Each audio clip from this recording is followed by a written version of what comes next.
Okay, let us begin.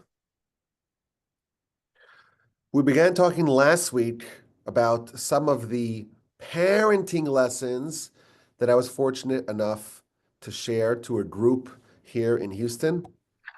I was delighted. I was excited when some of the local young fathers reached out to me. They said, Rabbi Wolbe, can we arrange a 3-week or 6-week or 8-week, it ended up being series where you teach us how to be a better parent. I said, me? Teach you to be a better parent? What do I know about parenting? I was kind of flattered by it. And I even told some of my colleagues here, like, would you believe it? These people, they think that I have something to offer. And the reason why is because you're never sure if you're a good parent, because let's see the products, right? Let's see the results. And the results you don't really know until much later. My grandfather, blessed memory, used to say, that when is excellent parenting? When is it evident? At what age is it evident? And the answer he gave is 30. Once someone's really stable and really transitioning into adulthood, into maturation, that's when you could really assess the parenting that that person received. My oldest son is almost 17. So the jury's still out. The jury is still out. And as I mentioned last week, I was a much more confident parent when I had no children. I got this. I got this. I learned some pedagogical lessons. I could do this. And then, of course, the Almighty sends you children that humble you. And I was flattered to hear it. And I said to them, listen, I'm happy to share with you some parenting lessons, but I'm not coming to claim to be an expert. I'm not pretending to have all the answers, but I will share with you some ideas and some rules of thumb and some heuristics that I heard from my grandfather, blessed memory, who was renowned as one of the great pedagogues of the last century. Don't trust me on that. Google him. His books and his philosophy are very well accepted. Plus, ideas from the Torah. The Torah is instructive even for us, especially for us, perhaps.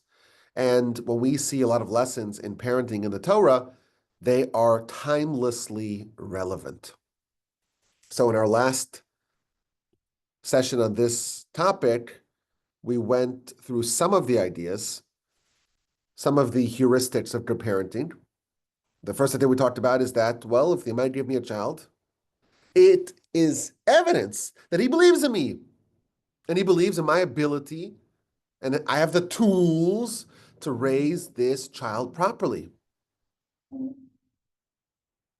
therefore, it's not some sort of arcane, esoteric, unknowable knowledge. Even us can be good parents, which I think is comforting. Another idea that we said, which is also very comforting, and by the way, since our first recording on this subject, I had to sit down with some of those people who were listeners of this parenting workshop. And the following idea, they all mentioned they really liked it, and it was very helpful for them. And that is that children grow on their own. They mature, they develop on their own. So what role do parents have? Do educators have? Do pedagogues have? Their primary role is not to mess up. It's avoiding mistakes. You make sure the child has what they need to flourish. And like a tree, the child will grow on its own. And that was a complete mind shift. Because if you're like looking for some sort of elusive, some sort of guide and manual that you don't even know, you can't find it, that's very frustrating. But if you just realize, I want to give the child whatever they need, I'm going to create an environment that is suitable for them to flourish. I'm going to give them the love and the attention and the care. I'm going to provide for them whatever they need, emotionally, physically, spiritually. I'm going to pray for them. I'm going to make sure they're in a safe environment. I'm going to place the conditions for them to flourish, just like you would do if you're trying to raise a tree, a plant, grow something. You remove the weeds, clear the weeds, give enough sunlight, enough water, they will grow on their own. They said that that was a very valuable lesson, and that was one we mentioned last time. Good parenting is good character. Good character is good parenting. And the opposite is true as well. Bad character is bad parenting. And bad parenting invariably can trace itself back to bad character.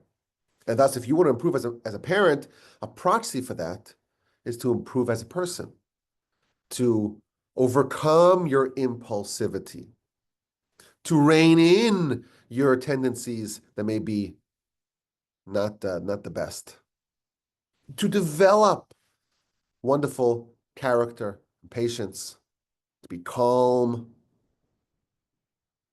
to be happy with your lot, to not be envious, to not be angry and full of rage and wrath. These are all things that we want to do personally in our own development. And that is the definition of good parenting. It's good character. And finally, we spoke about the couture principle, the idea that parenting is mixology, where you start off with a child that has some inborn traits, but that does not mean that that has to be the end result of the child. Ishmael, who the angel testified, this kid is rotten. He is more wild than man. Somehow, Keturah was able to add enough ingredients, influences to the cauldron, and the net result is that Ishmael repented. He became righteous, and he was once again welcomed back into Abraham's good graces. We cannot change, we cannot alter the child that we are given or delivered from heaven on high. But our job is to make sure that there's enough ingredients there that we can offset, so to speak, those negative characteristics, and we can make, it's possible at least, to take whatever flaws they have and position them in a way and add to the concoction in a way that the net result is wonderfully delightful and pleasant and aromatic. Those are some of the ideas we spoke about last time. Let's proceed. There's a very strange relationship that must be addressed when we talk about parenting in Genesis, parenting in the Torah, and that is Isaac and Rebekah and their twin boys. Isaac, son of Abraham, Rebekah, son of Bethuel, sister of Laban. They have twins. And before these twins are born, the prophet reveals to Rebekah that these two are opposites, and when one's up, the other one's down. And they're two different nations with warring philosophies. V'rav ya'avod tza'ir, and the older one will be subjected to the younger one. And Esav is born, and he's ruddy. He's red. And that is not just an insignificant throwaway description of what the babe looked like. It's a description of his character. And Rashi tells us, Simon, it's a sign that he will have a desire, a penchant for bloodshed. Now, that does not mean that he'll be wicked. There are righteous people who also like blood. And those people, they find careers as mohels, as ritual circumcisers. They love the blood, and they like the splurting blood. Make a mitzvah out of it. Esav should have chosen that path, but he's very base. He has a violent nature. He's a lust for blood. And he's very hairy. Why is that important? So again, the commentators explain that means he's not simple. He's not smooth. Some people are just complicated. Everything gets caught up. Everything's knotty. Everything's a mess. His hairiness is significant because that shows that his inborn character is messy. And these kids mature. And they go in divergent paths. Vayihi Esav ish yodea tzayid. ish sadeh. Esav was a trapper, a man of the field, and Jacob was wholesome, and he dwelled in the tents. Now we know the future history of these twins. Jacob becomes the founder, the third in the triumvirate of patriarchs, the founder of the people. His 12 sons are the 12 tribes. So the entire nation goes from Abraham to Isaac, not Ishmael, to Jacob, not Esau, not Esav. And within Jacob, all of his 12 sons are heads of tribes. And where does Esav fit into this? Well, Esav is the primary antagonist. And multiple times he schemes and plots to try to kill Jacob. And he commits himself to do it after Isaac passes. And then Jacob has to flee. And he comes back, and Esav is marching towards him with 400 men.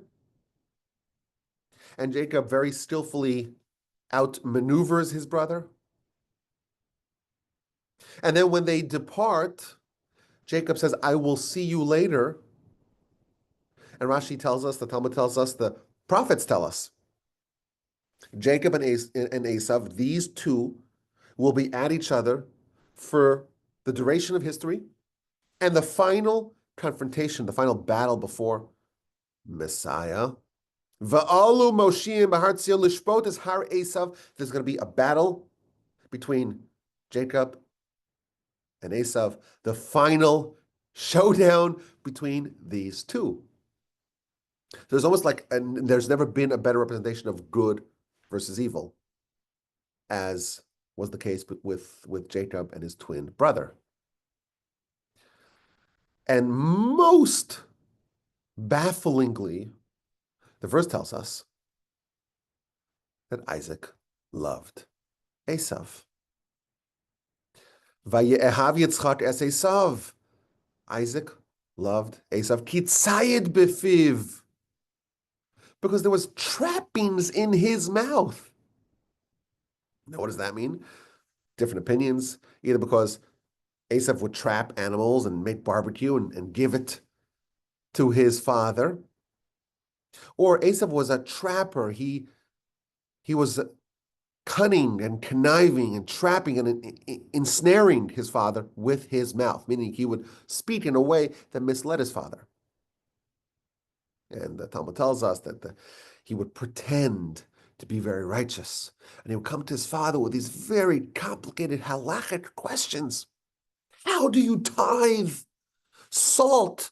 If I have a big pile of salt, how do I know what's 10% of that? You count the granules? Really? You can't do that. So how do you tithe it? Wow, what a serious question. This son of mine, he really cares about doing what's right and tithing. But of course, this was just a facade. Really, he was a terrible person. As we read, he was a murderer. He did terrible things. He did very egregious crimes. But either way you interpret Isaac's love of Esav, we have a problem. Isaac, he's one of the forefathers. There's this triumvirate, this continuity, Abraham, Isaac, Jacob, these pillars of the world. And he has a weakness for barbecue. Really? Really? He cares about the steak. He just can't keep away from the smorgasbord. He's on the carnivore diet. Really? This is what he cares about? That's troublesome. Alternatively, he was misled. He was so naive, he couldn't see past the way Esav portrayed himself. It's a problem. Rebecca loves Jacob. She sees things clearly.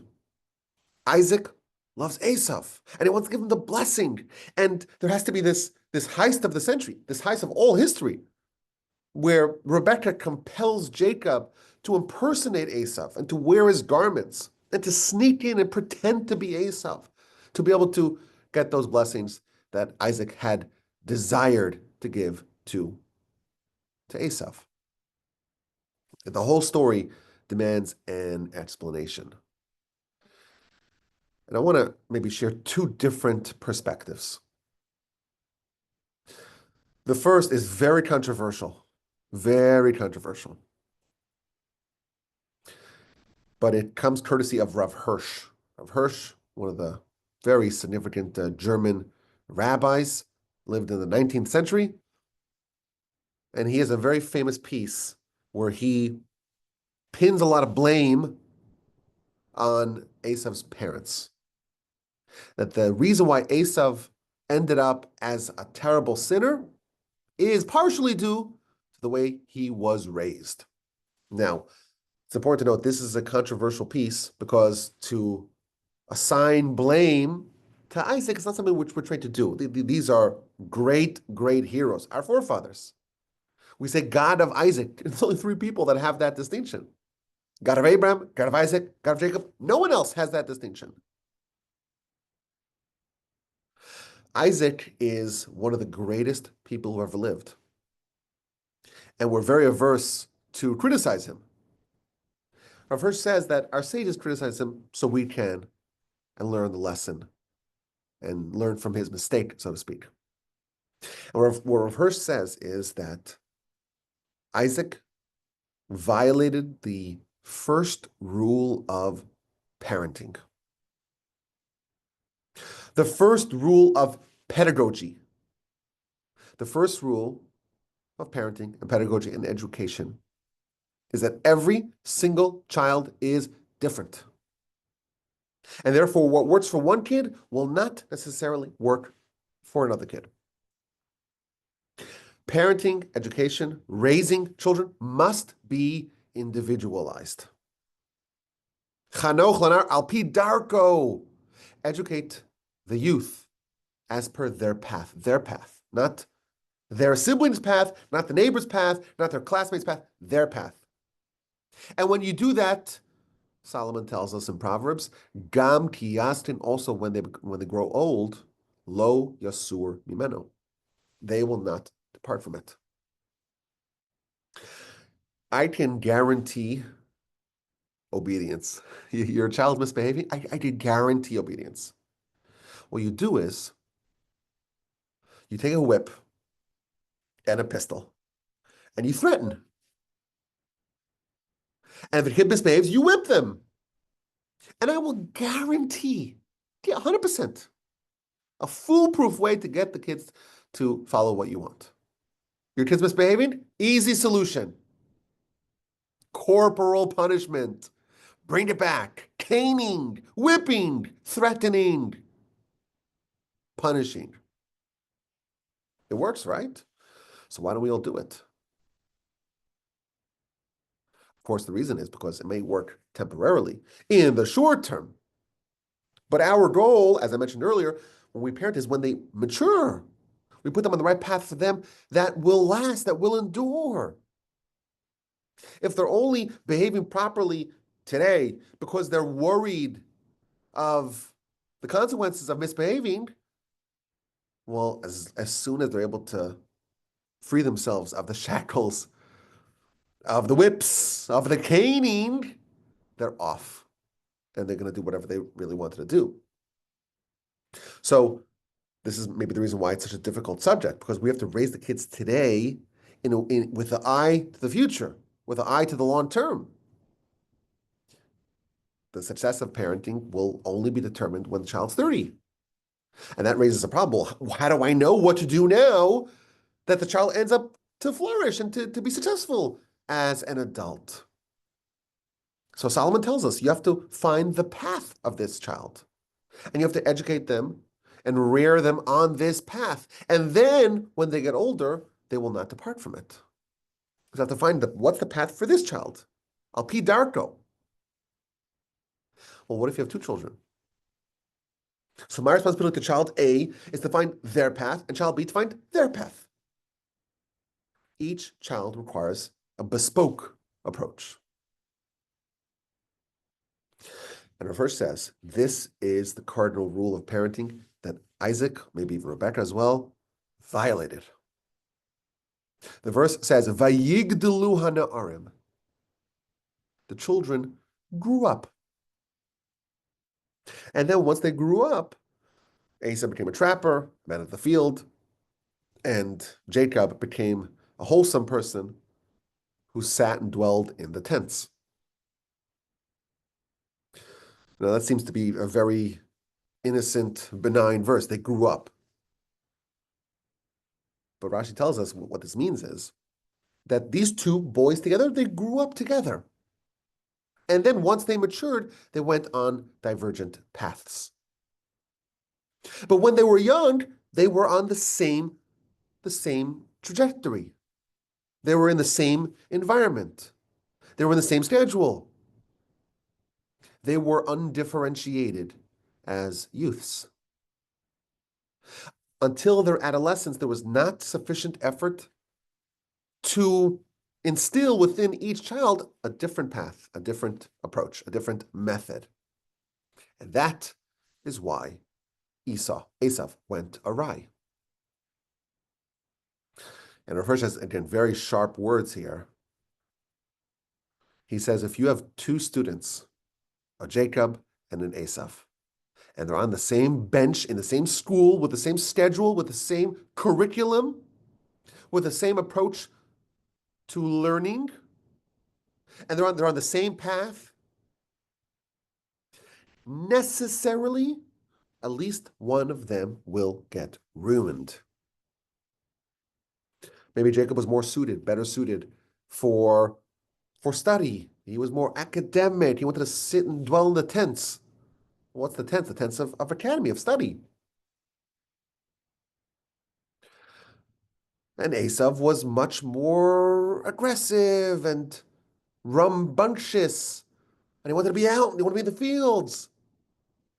And maybe for him, there should have been a kind of upbringing that accounted for that, and that put him in a place on a trajectory where when he rose up, he won't depart from it.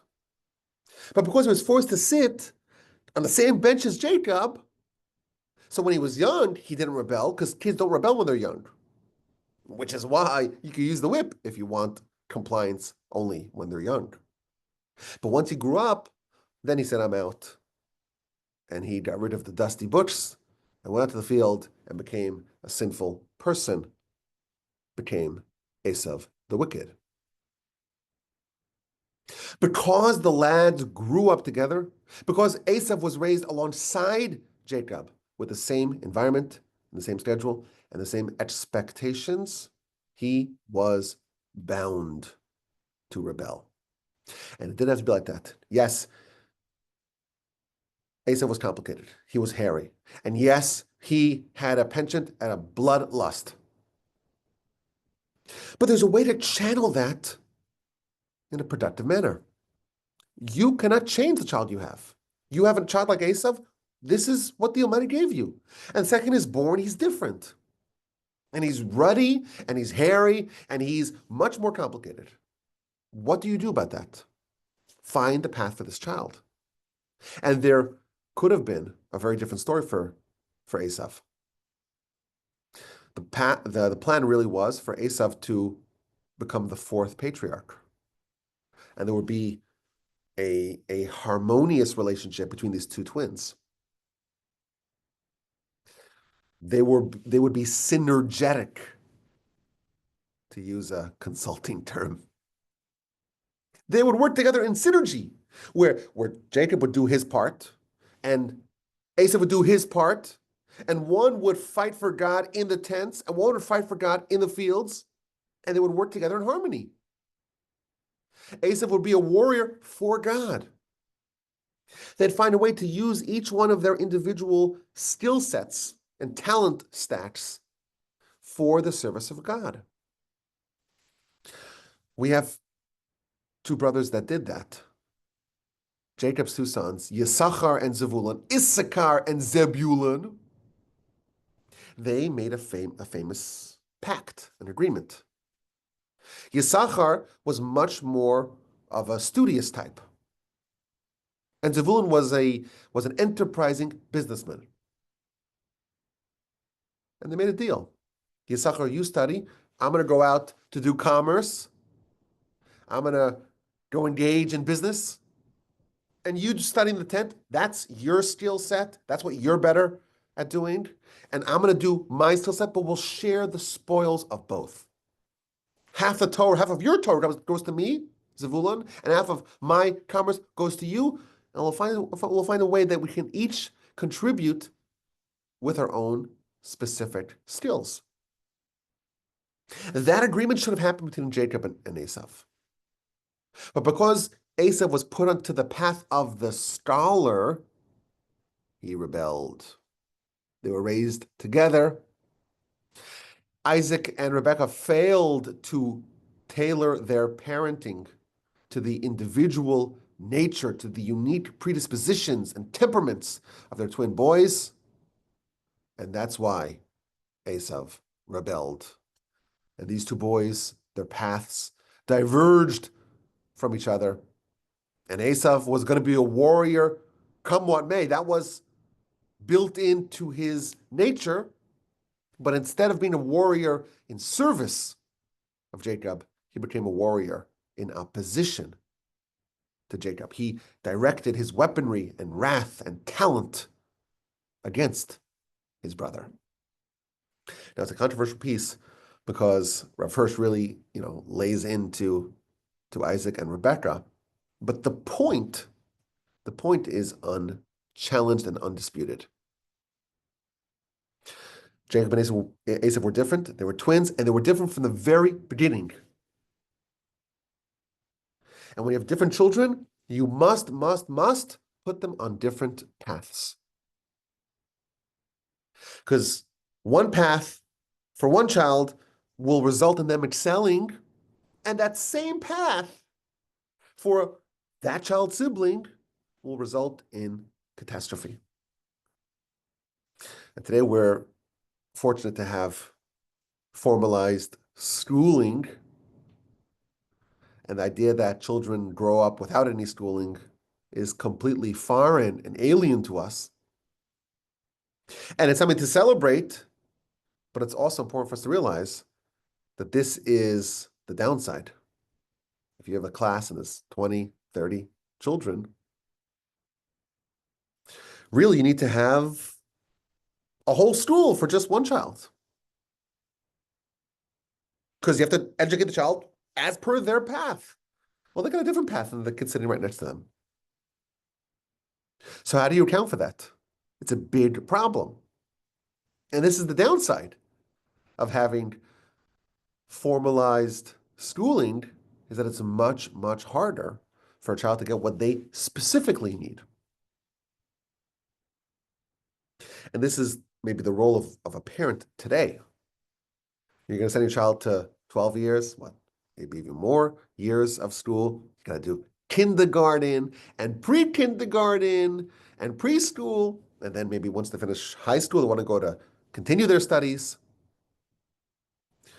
And the school, well, there's only a certain amount of wiggle room that they have to individualize their instruction.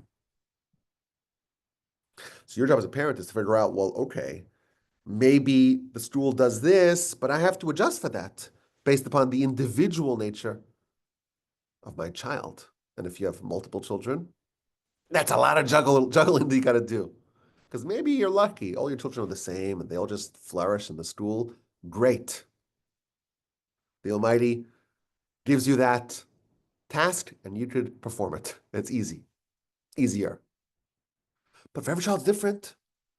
And every child is not necessarily fitting into the system. You have a lot of work on your hand. But if you have that, always remember the point we said last week, and that is the Almighty obviously believes in your ability to pull it off. So the first lesson, and it's a harsh lesson, it's a lesson that criticizes Isaac and Rebekah. Vayigdalu anam, they grew up together, they're on the same bench, and they were not differentiated as children, and that worked, or that system worked great for Jacob. He continued and he remained in the tents, and he flourished, what they should have done is find some sort of Montessori sort of school for Esav. He should do some woodworking in the afternoon. He should be out in the fields. Teach him how to be a warrior for God, because he will be a warrior. You cannot change that. That's unchangeable. That's fixed. That's hardwired. And if you try to change it, it will backfire. That is one takeaway of the relationship between Isaac and Esav. And even if we're not comfortable with Rav Hirsch's criticism, the principle of the matter is undisputed. But there's a second school of thought, a school of thought that actually vindicates Isaac. The verse tells us Isaac loved Esav. That's very important. Parents have to love their children. Because if you don't love the child, you're not going to be able to forge that relationship that will give you the clout, the ability to influence them, to direct them. Children need love from the parent. They need it. So maybe your primary job is to love your child. Perhaps we could even say that. I'll be very comfortable saying that. The primary job of a parent is to love the child. And yes, it's natural, but you have to express it and you have to say it even when it's tough to love a child.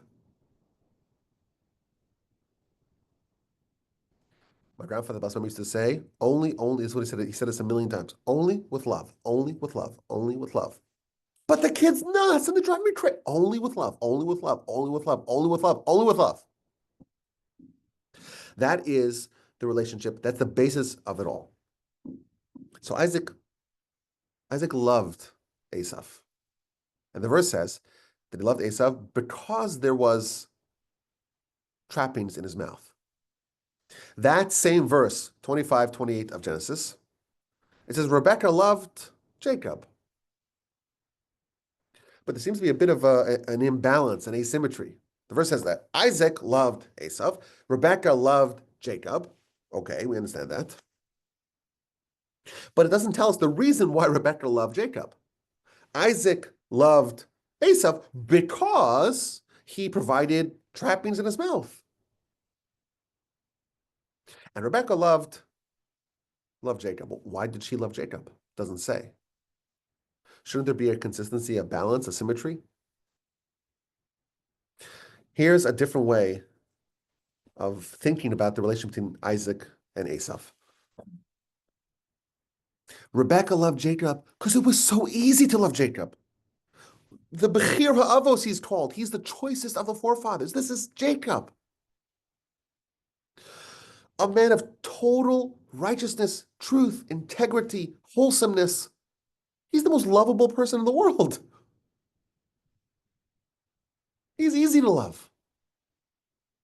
But how do you love Esav? How do you find something to love about Esav? And that was Isaac's task. I must love this child. I will find something. And he found something.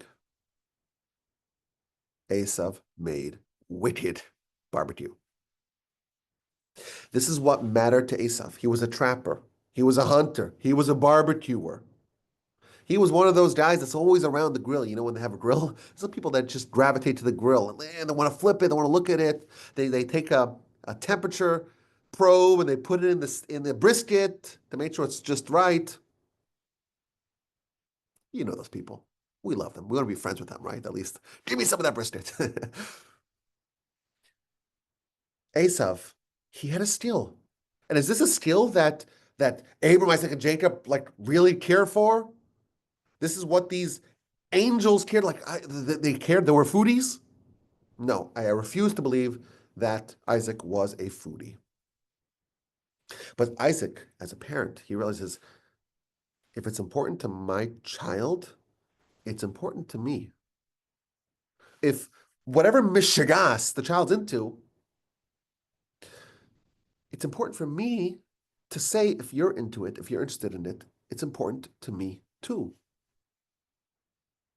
A child has to know the parent cares about me and doesn't just disregard me. And what's important to me is important to them. See parents that they have their life. They're adults.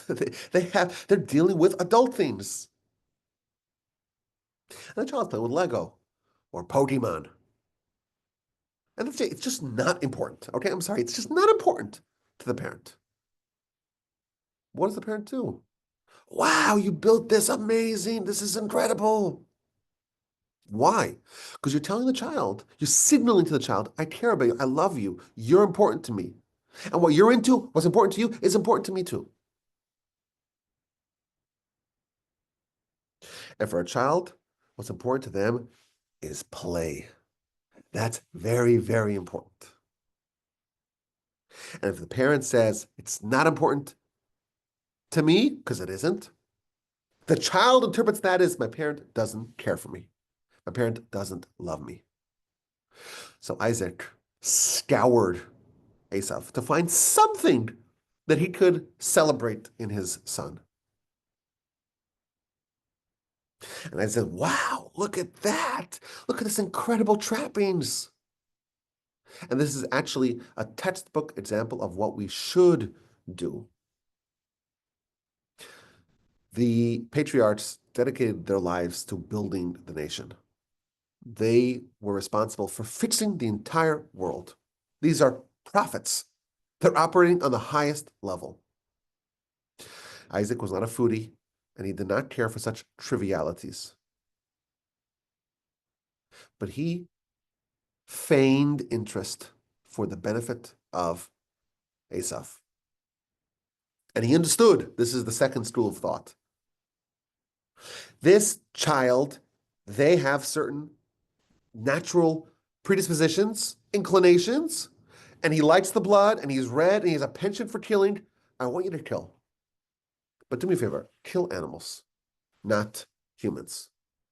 I want you to take the meat and to butcher it and to carve it and to slice it and all that. Use it for that purpose. And we're going to celebrate. We're all going to get together and we're going to enjoy what you craft for us.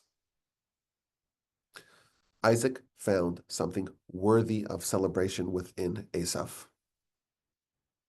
He knew very well who he was dealing with. And he found a way to celebrate something. Rebecca, she loved Jacob. Why? Everyone loved Jacob. Look at Jacob. But Isaac found a way to love Esav. Now, of course, despite Isaac's efforts, Esav still has free will, and even the best parenting ultimately can't determine how the child turns out because the child still has free will. And Esav went haywire and he careened off the path, but Isaac did the best job possible. He found a way, he tried to direct Esav's bloodlust for a more benign form, but Esav chose a different path. So two is to look at Isaac's relationship with Esav, one in a more positive light, one in a more negative light, but certainly the principles of both of those ideas are very helpful for us if we want to raise good children. Let's move on to Jacob. Jacob has 12 sons, and these 12 sons are going to be the tribes of the Jewish people. But these boys, some of them do very terrible things, very unconscionable things, very egregious things. Reuven's the oldest one, and he takes responsibility for the family. And he defends his mother. And when Rachel dies, Jacob made a decision to take his primary bed and move it into the tent of Bilhah. It's complicated. You have 4 wives, and a lot of balancing you need to do to make everyone happy. Jacob had a favorite. That's Rachel. And he was duped into marrying Leah as well, ended up with 4 wives. We know the story. but his primary presence, his primary bed was in the tent of Rachel. She passed, and he moved it into the tent of Bilhah, which is Rachel's maidservant. And Reuben thought that that was an affront to his mother, Leah. She's a more primary wife after all. So he dragged Jacob's bed from the tent of Bilhah to the tent of Leah. He jumbled the bed, which is not the worst crime we would imagine. The way the Torah portrays it is that he's meddling into Jacob's conjugal affairs, and that's totally improper. And Jacob says nothing. When their sister Dinah was abducted and violated, Shimon and Levi, they do a ruse, a deception, and they slaughter an entire city. And again, Jacob does not criticize them at that point. You think about the crimes that these three boys did, and they go unaddressed, really, for decades. And on the last day of his life, Jacob gathers his sons, and he shares with them a blessing. And he speaks to each son individually, and he lashes out. Maybe that's not an appropriate word. He criticizes and rebukes and castigates these three sons, Reuven, Shimon, and Levi, for their crimes. Reuven, you are impulsive. You are impetuous. You run like water. I'm punishing you. And I'm taking away the kingdom and the priesthood. Shimon and Levi, you're brothers, but you use stolen craft, the craft of Esav. And you destroyed a man, you killed a man, and you tried to hamstring an ox. Arur apam ki az, cursed is their anger, for it is fierce. And he punishes them and says, I don't want to be part of the future crimes of descendants of Shimon and Levi, and I want to scatter them and divide them amongst the nation. At the end of Moshe's life, he also rebukes the nation. Why did Jacob wait to the end of his life to rebuke, to criticize his boys? Why did Moshe wait to the end of his life to criticize the nation? Why did Joshua wait to the end of his life? Why did Samuel wait to the end of his life? Why did David wait to the end of his life before they gave criticism? The answer is because criticism is very, very, very dangerous. Criticism breeds alienation. When you criticize someone, they're not a machine. It's not debugging a machine. They get very defensive. And it takes someone very special to take criticism to heart and say, you're right, I need to improve. Criticism is potentially a big mistake or a big area where parents and educators can blunder. You must approach it very delicately. And the Midrash says there's 4 reasons why if you want to criticize your child, you wait until you're on your deathbed. Because if you do it earlier, it can be catastrophic. If you're going to criticize, you have the ability to do it exactly once. You do it twice, the kid begins to suspect, well, maybe they're just trying to get back at me and they hate me, and maybe they're doing it only because they want to promote and accentuate their own righteousness. You have exactly one opportunity to criticize. That's it. Once you do it, your ability and the justification for your criticism is exhausted. And therefore, if you wait till your deathbed, then you could do it, and you'll know you'll only do it once. When you criticize someone, it creates a little bit of a tension in the relationship. Whenever they see you, they may remember that. If you're on your deathbed, you know they're not going to see you anymore. Then it's okay to criticize because you won't have that continued embarrassment that comes post-criticism. When you criticize someone, they may hold that against you. They may harbor ill will towards you. You do on your deathbed, you avoid that problem. And finally, criticism can be so stinging, it can cause total alienation. And Jacob says, this is the words of the Midrash.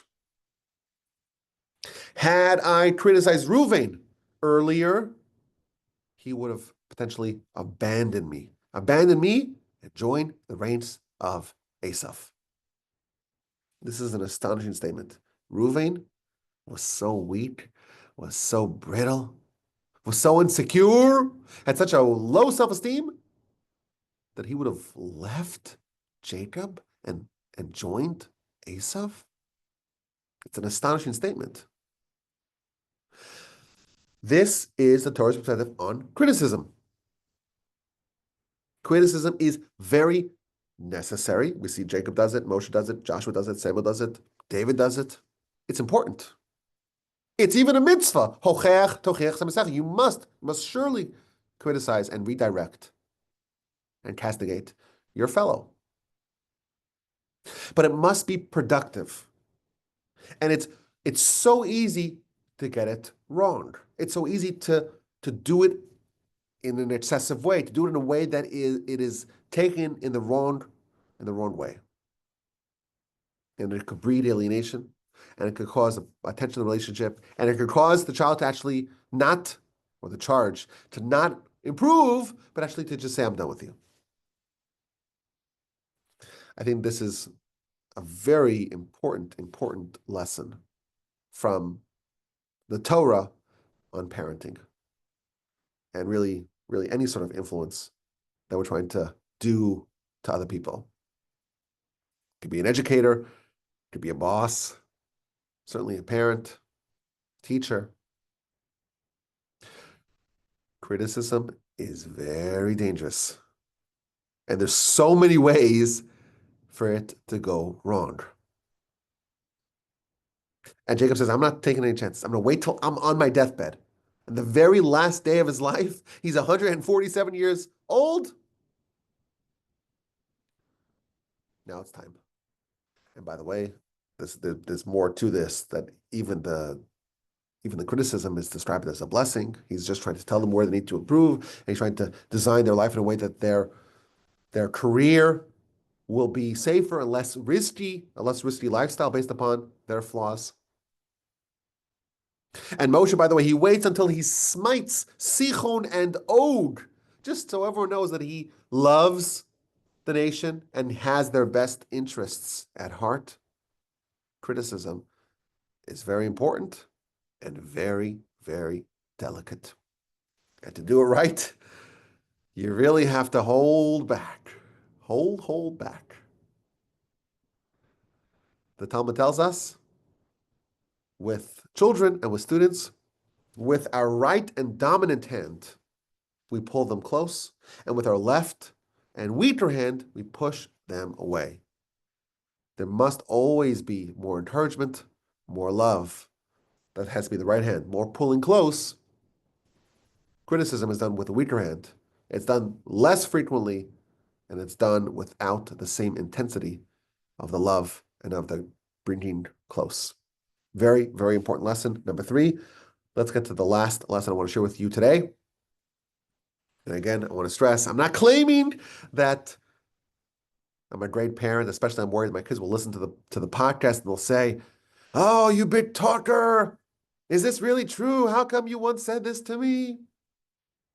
Of course, I don't have to worry about that, because the only thing that all my children agree upon is that they don't want to listen to the podcast. That's the only thing that they all agree upon. They're all different, but one thing unites them all. So I'm safe. I can even tell them, I spoke about you in the podcast. They'll say, oh, okay. They're not going to pursue it. Maybe when they get older. I don't know.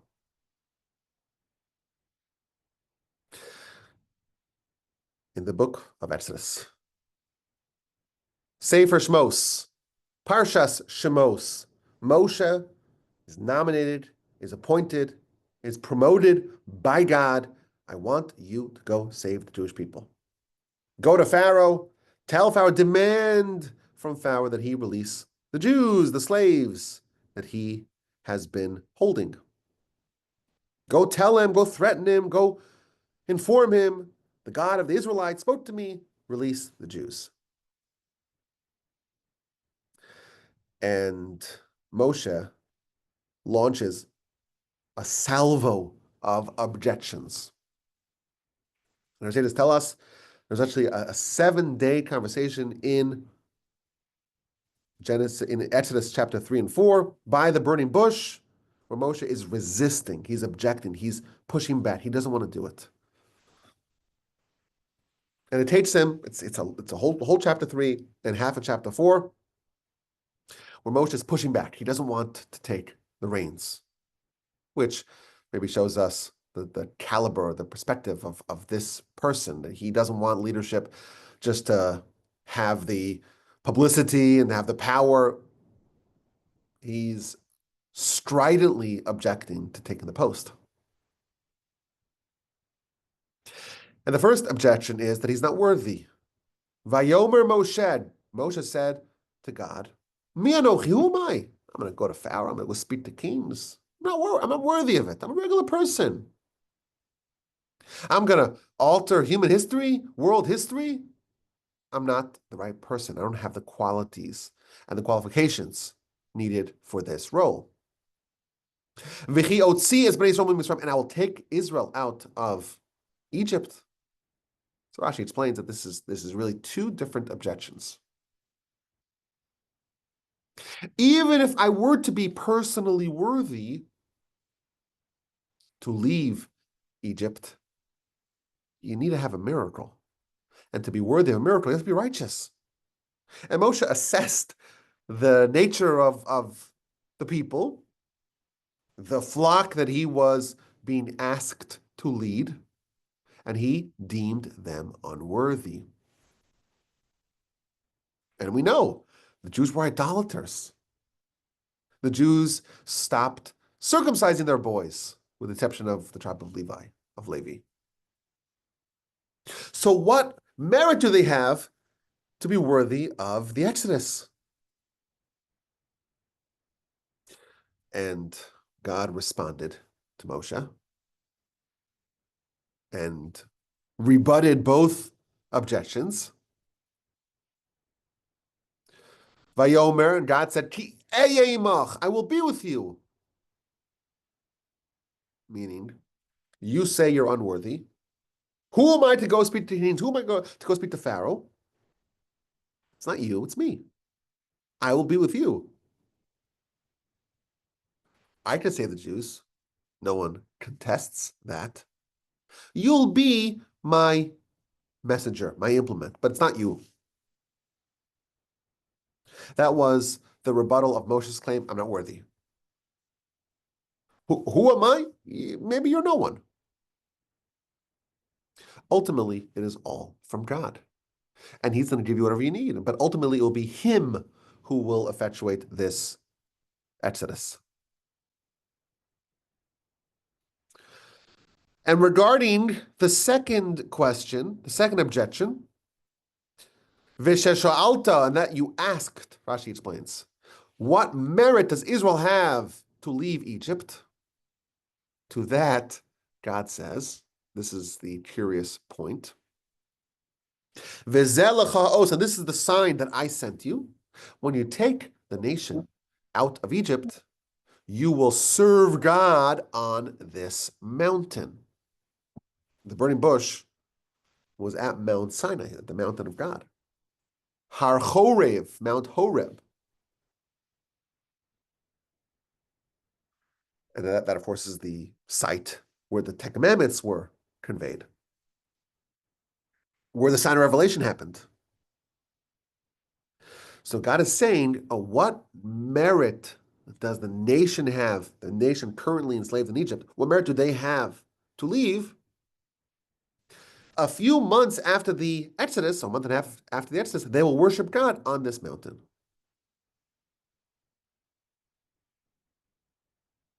Now, this is totally perplexing.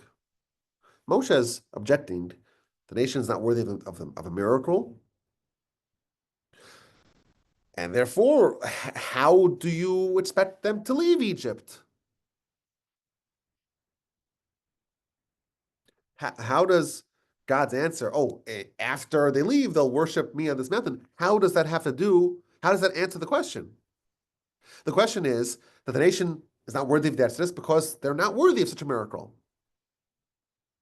And God responds, well, they'll get the Torah, they'll have the Ten Commandments, they'll have prophecy at Sinai 3 months later. How does that address the question? So I want to suggest that it precisely addresses the question. Moshe assessed the nation.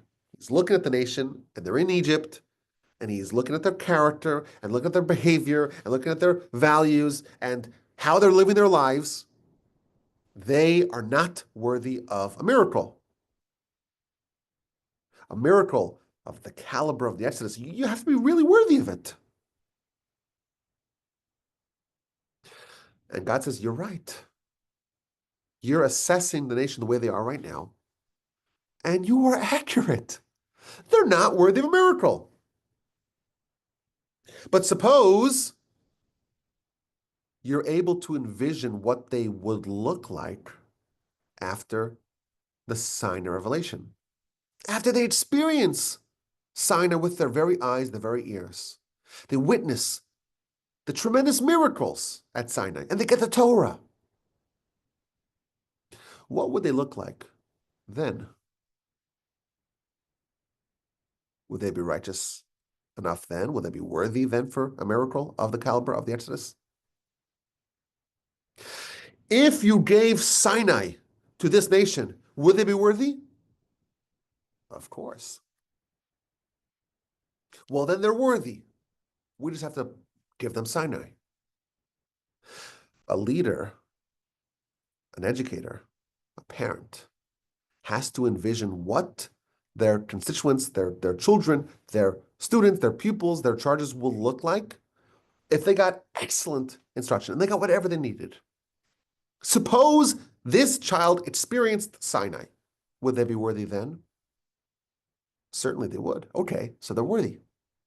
They just need to be given the environment, the atmosphere, the circumstances, and the experiences to have all their greatness shine forth. But they are already worthy now. We just have to give them whatever they need to have that worthiness come to the forefront. To me, this is maybe the most important lesson of them all. Maybe the biggest mistake parents, educators, leaders make is we look at a child, at a charge, as a finished product. And Moshe is saying, look, I'm looking at them. My assessment is that they're not worthy. And God says, your assessment is correct, but you're looking at them incorrectly. You have to see all their potential. If there was a way to actualize all their potential, to bring it to the surface, to allow it to blossom and flourish, would they be worthy then? You have to look at what they would become with excellent instruction and guidance. A gemologist can look at a rough, unpolished, mud-caked, recently mined diamond. And to us, it's a dirty rock. And to them, it's a crown jewel. Because they know it's a dirty rock now. We'll polish it. We'll clean it. We'll cut it. And it can be placed right in the center of a crown. So it's tremendously valuable even today. We just have to touch it up. We just have to polish it and clean it and smooth over some of the rough edges. But today it's very, very, very valuable. It's a very crown jewel today. Sinai is the polishing. It's just the polishing of the gem that was already there. It's just the cutting and the trimming of the rough edges of the gem that was already there. God tells Moshe, you're looking at crown jewels. And yeah, they don't look like crown jewels today. but they are indeed brilliant and jaw-dropping and stunning and worthy of being installed in the crown. Our children, our students, our pupils are crown jewels. We must evaluate them accordingly. If we look at them now as finished products, you would not take an uncut, unpolished diamond and place it in a crown. No one would do that. Moshe is saying that they're not worthy. They're not worthy. Will they become worthy if we give them whatever they need? They sure will. Okay, so they are indeed crown jewels. So we have 4 takeaways, which I think these are not my own opinions. I think they're well accepted as being important, accepted principles of raising good children.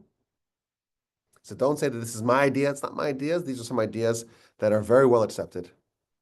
Number 1, the first rule of parenting, individualized. Don't place your Jacobs and your Esau's on the same bench, on the same path. And yes, it's a bit harder to do today because everyone's sent to the same school. And that's why we still have a role to play as parents, even though a lot of the education has been outsourced. Idea number 1. Rebecca loved Jacob because he was lovable. Everyone agreed he was lovable. But Isaac found a way to love even someone as problematic, as complicated as Esau. He found something to celebrate in him. What's important to you, our children must know, is important to me, even if it's something trivial. Criticism is dangerous. Delay it. Minimize it. Be very wary of allowing it to run amok. And finally, envision your child post-Sinai, with all the circumstances and necessary elements in place for greatness. And that's how you must judge them even today. May we all be so fortunate as to raise our children well, do the best job possible. Of course, part of that, maybe central part of that is to pray. God is our partner in every child. And the way we get the Almighty's help is by asking for it. Prayer is an indispensable part of all efforts in our life, and certainly this most crucial and vital and indispensable of pursuits, the raising of our children. May we all witness our children flourish and be healthy, stable, and balanced and righteous adults. Abraham was praised for not only introducing monotheism to the world, but when God revealed to him what his plans were for Sodom and Gomorrah, God says something very special about Abraham, because I know that he will command his household and his children after him. V'shamar derech Hashem, and they will uphold the way of God. Abraham was praised not only for his own personal righteousness, but for the fact that he perpetuated it onward. This is the most important mission that we have in our life, is to perpetuate the values that we receive from our parents onward, the values that we received from the previous generations onward, and to hopefully do the best job possible and pray that the Almighty helps us as well. And we should witness our children flourishing and maturing. Even when they grow older, they should not deviate from the path. My email address is rabbiwolbe@gmail.com. I want to thank my friends in the neighborhood that put me onto this task of trying to clarify and formalize some of the ideas. I think it's useful. Of course, the Torah has the answers for all of our questions, even questions as important as parenting. Again, the email address is rabbiwolbe@gmail.com. I look forward to your questions, your comments, and your feedback. Okay. Bruce says, the parenting environment is constantly changing. My children didn't have TikTok. Well, I'll tell you a secret. My children don't have TikTok. I think it's very important to,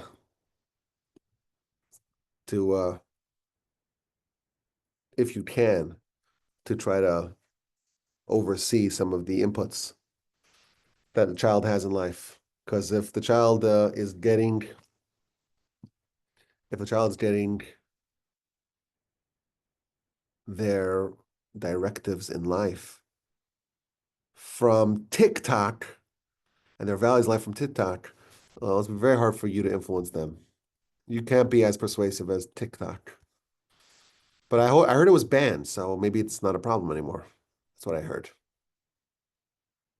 Is that true? Wasn't it banned? It's dead. It- It's over. It's Zippo. over. So we dodged that bullet. They might bring it back. I think somebody's trying to buy it right now, so I don't know. That's not for the same reasons that we're talking about. That's not No, you're right. for the influence, the noxious influence. It's for like I guess it's the national security, Yeah. China and all that.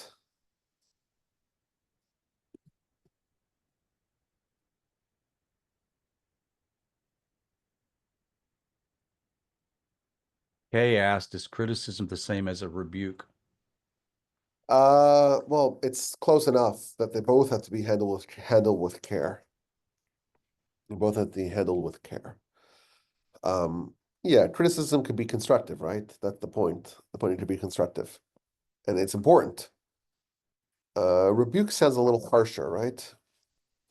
Feels like rebuke might be a bit harsher than criticism. Aren't you okay? So I'm confused.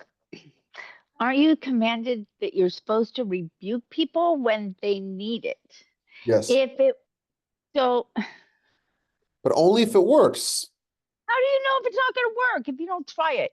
Well, you delay and you give it in a very positive way. You understand you make sure that you only convey it once they know for sure that you have their best intentions in mind. You follow they follow Moshe. I'll criticize my kids and my friends like Moshe did. You Okay. wait, you make sure they know that you love them, you know that you're only doing it for their own benefit and so on. Okay. Thanks. So you have to do it and you have to try, and you don't know for sure if it's gonna work, but you have to do your best effort. Delivery is everything. So a punch isn't a good idea. No. Okay. Thanks. And Rabbi, your delivery was great. Oh, thank you. I appreciate that. I mean, the schools need to hear, no, not the schools, the parents. Right. Yeah. Well, actually, the schools do too, because the teachers are very much an influence. Absolutely. Yeah. We don't know very much about Adam and Eve and their relationship with their children, do we? No, really don't. Okay. That would be interesting. The only thing we know is that Cain named his son Chanoch, which means educate. And we speculated last week that maybe Cain felt that his lack of education maybe contributed towards his downfall.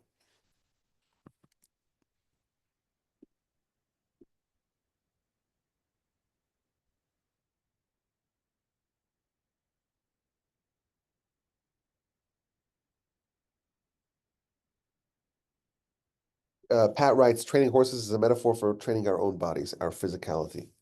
Yeah, well, like we had last week's parsha, the Moshe rode a donkey. Donkey is physicality. You got to ride it, you got to master it. It's really interesting about horses that they're a completely physical animal. They don't have an intellect. They don't have the emotional capacity, but it's very important that you teach them. They're an animal that functions off of instinct. So they're a flight animal. So just given their own, devices, they'll flee from things. They will be reactive. They'll see something that spooks them and they'll just spook. So to train them, you need to teach them to override their instinct. to Yeah. teach them how to respond to the external stimuli and to respond appropriately. And I was thinking about, I can't remember if it's your podcast or your brother's podcast about a rabbi's son that saw some traumatic thing on the street, and he had seen it, and it created a blockage in his mind for studying Torah. At any rate, that part of the story was to have the child learning while he was observing stressful things on the street, to learn how to be able to see that, so to speak, but not see it. And in a way, the metaphor that I'm talking about is that a horse needs to be able to see external stimuli that is stressful, that might create a reaction that's negative, like fleeing or moving about or spooking or whatever, but to stay focused on the brain that's sitting on top of them, so to speak.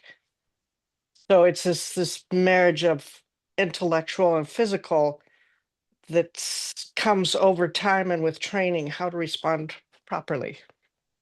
I find it to be a metaphor. I wonder if that's why Hashem gave us these animals to give. I think us- so. I think so too. There's a lot to be learned from animals. Yeah, there is a Talmud that says that if we never got the Torah, then we learn from animals. We learn to be modest from cats, to be industrious from ants, and so on. Loyalty from dogs and the like. So there is the Talmud, like the Talmud does imply that like there's a whole Torah that can be learned just from studying, animals and nature. I completely agree. I think there's so much to be learned if you're sensitive to it and observant and connecting to these teachers, so to speak. Yeah, absolutely. Some want to theorize that's how Abraham was able to study Torah before it was given. He studied it through or via the nature and just the creations of the Almighty.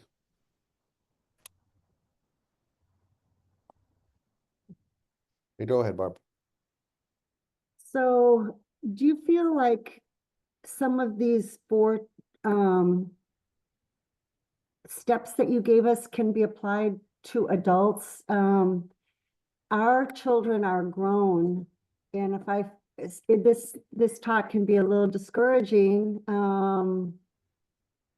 not knowing if I did everything right.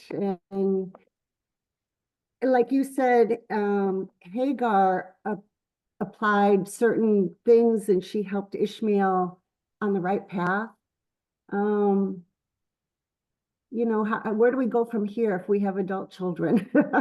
Can we use some of these principles, like the right hand, just pulling them close and loving them? And Yeah, well, I would say for sure, by the time Jacob was interacting with his sons at his deathbed, they were all grown men. And we still see that he's acting as a parent, trying to think about what the best way to treat them is, right? That's number one. Number two, and I mentioned this briefly at the end, like our most potent tool in parenting is prayer. We don't think of it in that way, but it's our most potent tool. And I think your parents have to pray for their children, every one of the children, every single day. Everyone, every single day. And it doesn't matter if the child's mature and the child's a grandfather. It doesn't matter. We have to pray for them. So that for sure we could do, we should do, we ought to do.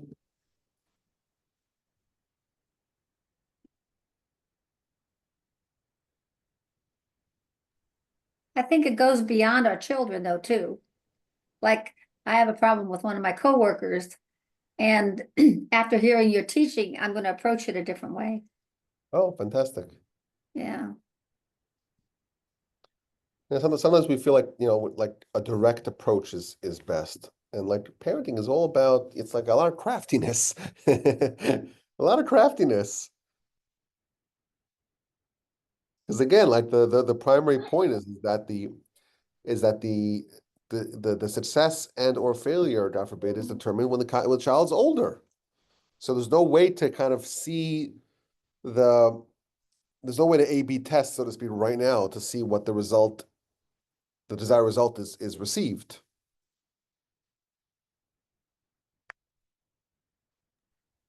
As you're older and your kids are grown up, is it more just lead by example? Well, we mentioned that last time, that there's a lot of passive parenting. And part of that's lead by example, but that requires that the child has a good relationship with you. But, okay, but if they don't, then you still set an example, right? Yeah, Until you set an example, but that is all that is all based upon the fact that you have a good relationship with them, and then they'll want to mimic you. They'll want to emulate you. So the good example is built upon the close relationship. So Paul wrote here, craftiness, brainwashing, and bribery. All the things that I like. My favorite things. I told you I believe in bribery. I believe in bribery. I tell this to my kids also, they know it.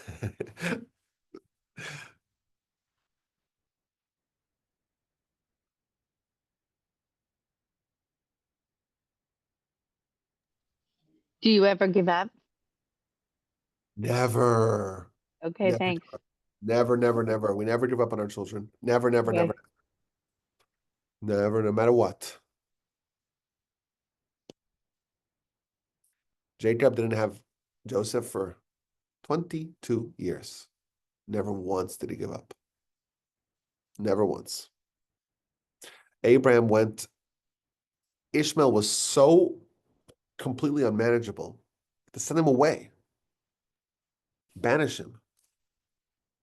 And he went back and he went back and he kept on showing him that I love you and I care for you and you're important to me and I'm never giving up on you. And eventually he came back.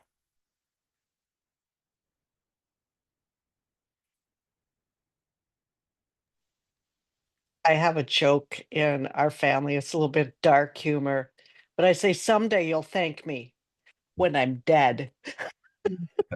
That's- A little bit of dark humor, but it's like, someday you'll thank me for all these things.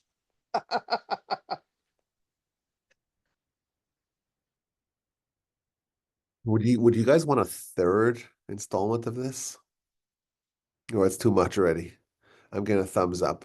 I don't have a third one ready, but I have some ideas maybe. So maybe not next week, but maybe eventually we'll do another installment. Because I saw something very interesting that I really liked this past week.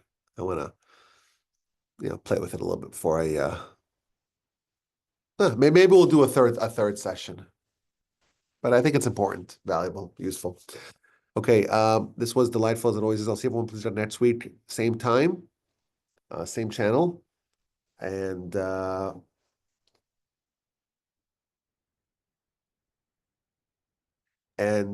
Tuesday night, if you're interested, there's the live Parsha Podcast recording on torchzoom.com.